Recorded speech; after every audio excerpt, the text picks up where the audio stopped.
Greetings! My name is Ev, and in today's video I will be taking a look at this watercolor paint set from WOOMER, and I will be using it with this paper that is also from WOOMER. The paper came with very little info on the packaging. It seems to be some sort of cold pressed texture on this side, and the back of the paper has a smoother kind of texture. There's already a cat hair on it. And then the paint set looks like this. It is a really beautiful matte, sort of muted light gray-green color. Again, I feel like WOOMER's branding is always on point. On the back of the packaging of the tin, you can find the colors that are included with pigment info. We also have more detail about the light fastness and the transparency of the paints. At a glance, these light fastness ratings seem to go between 6 and 8. But I will be taking a closer look when I'm swatching all the colors. So you just slide this off. The tin is quite nice. It has 5 mixing wells in the lid. And then you open it up like this. We have a nice little mixing chart that we'll be able to keep with the tin because it came with the tin. So that's also really nice. We have the color names, the pigment info, and the light fastness info, and the transparency all on this chart. So that's really cool. Then we have the paints. So there is 24 half pans. They seem to be extruded paints, but I feel like they're quite snug in their pans, or they've been, attached to the bottom with a bit of gum arabic or something. So if we take a look at the pans, they are unlabeled. So I will be labeling them. You don't want to have a bunch of pans that are unlabeled. This is a recipe for disaster. So I will be doing that. I will be swatching them, and I will be right back with some more pigment info, swatches, and all of that.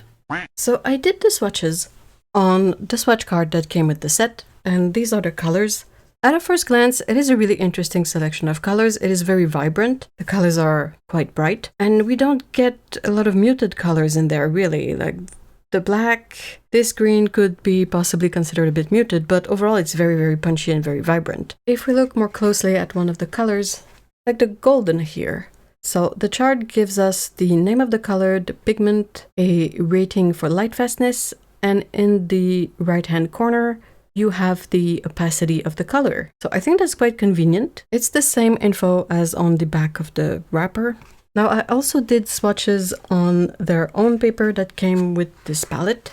This is more of a cold press texture. The swatch card is more of a hot press, so it's smoother. This is a bit more textured, so it's interesting to see the colors on a more textured surface. This blue here, ultramarine, of course, seems to have a bit of granulation, which is interesting. The ochre color, if you notice, here, I put a bit of a question mark next to it because it is such a peculiar color. It is such a complex mix of pigments to get to this color. It still looks nice. It has a bit of a texture in the mass tone, it seems.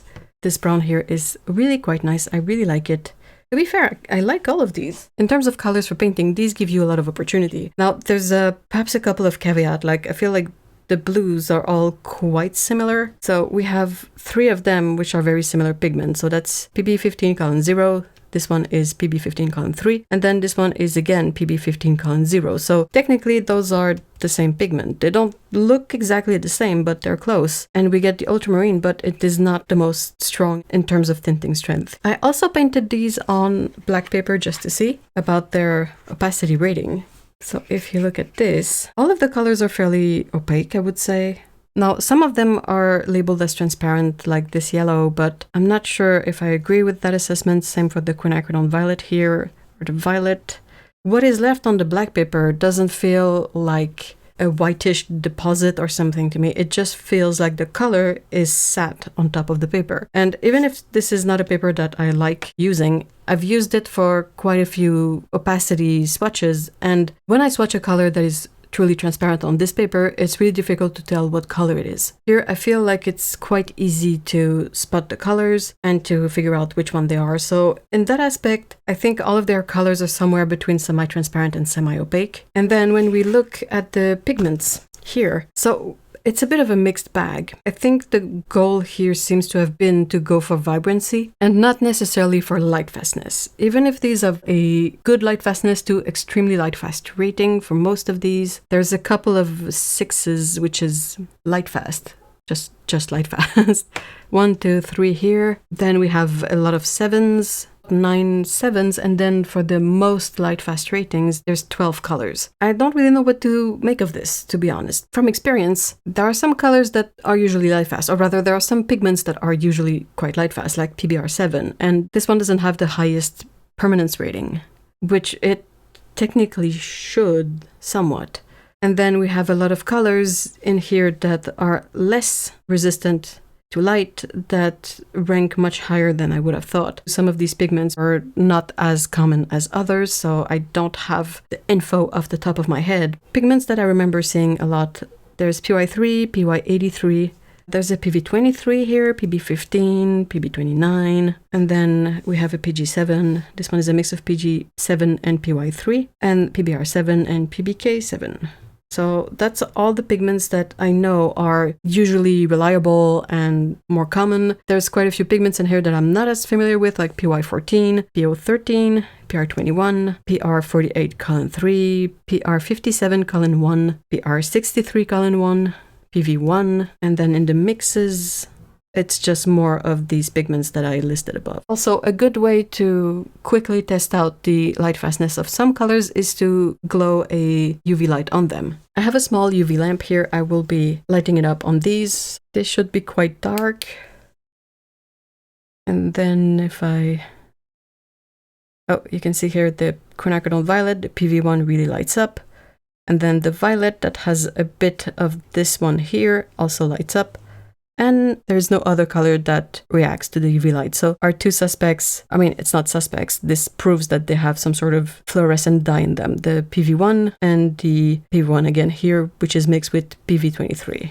A last little thing I want to mention before I get to the painting that I did with these colors and the paper. I want to show this tin just for a second because I noticed a couple of things that I thought were interesting. First of all, I like the color. I've never seen a tin in this sort of very light gray color. It's a bit of a green gray. It reminds me a bit of diluted Davies gray, and I think that's really nice. I like having tins that have their own unique colors because first of all it's fun, and then it makes it so much easier to spot them. Then if you notice, this one has 1, 2, 3, 4, 5 mixing sections in the lid. Now I don't think I've ever seen a tin with 5 sections like this before. I've seen tins with 3 sections. I've seen quite a few with 4. 5, I think, is the most I've seen, and why I'm excited about this is that I don't tend to paint really big, so for me having less larger wells is not necessarily helpful. If you paint big and you need a lot of a wash of a color, or if you need to prepare a mix and you need a lot of it, then having a bigger well, that's practical. For me, I tend to paint smaller and I tend to mix up a lot of my colors, so having more smaller wells is definitely a selling point.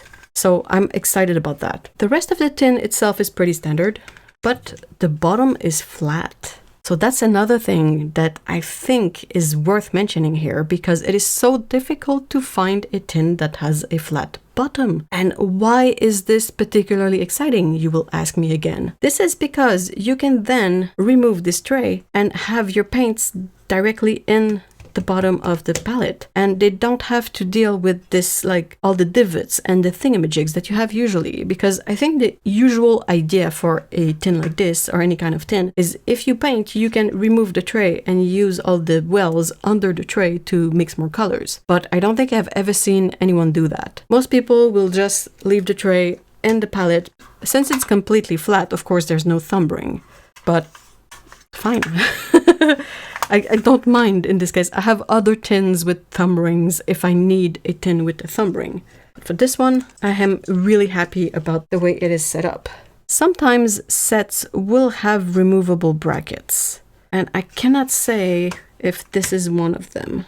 If it is, they don't come off easily, I'll say that. And from the look of them, they look to be really quite well stamped together. If you take a look, you have the little hole in the back here, and you also have the little bump here on the front. This side is also interesting. It is not particularly remarkable, I feel, but it is pretty standard. It has all these divots that are quite common, and it stands perhaps a bit too high, but you can really easily bend it down a little bit so that the paint pools properly in these for those mixes that you need just really small amounts of. But yeah, I wanted to feature this tin a little bit on its own because I think it's a really good tin. I want more of these. So this is the little illustration that I painted with these colors. I used the paper that came with the palette, the little pack of pre-cut sheets, and I had a lot of fun working on this illustration, I gotta say. I feel like the paper took to the paints quite well, and the paints are nice and vibrant, so for the sake of doing illustration work, this is really nice. Now, of course, the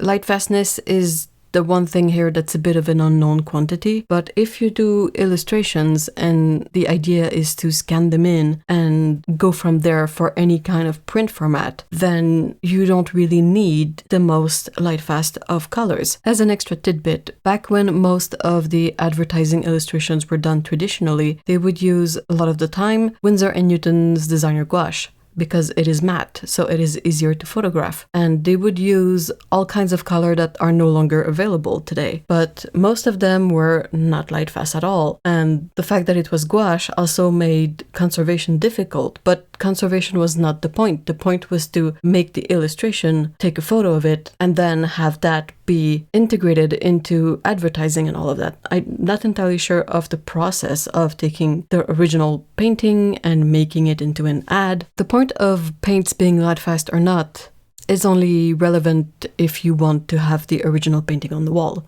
So if all you want to do is have fun illustrating and work with nice vibrant colors, then you can do so with a set like this one, where some of the paints will be less light fast. If your goal is really to produce original art that will be framed and put on the wall, you could still do it with these paints, but you have to take extra precautions to protect the colors. It's a matter of what is really the priority for you. If you need to have light fast colors, then perhaps a different set would be better fitted for you. But if you want super bright colors that you can mix together to create exactly the colors that you want and have that vibrancy, then this set is really good for that. So that's it for my review of this set.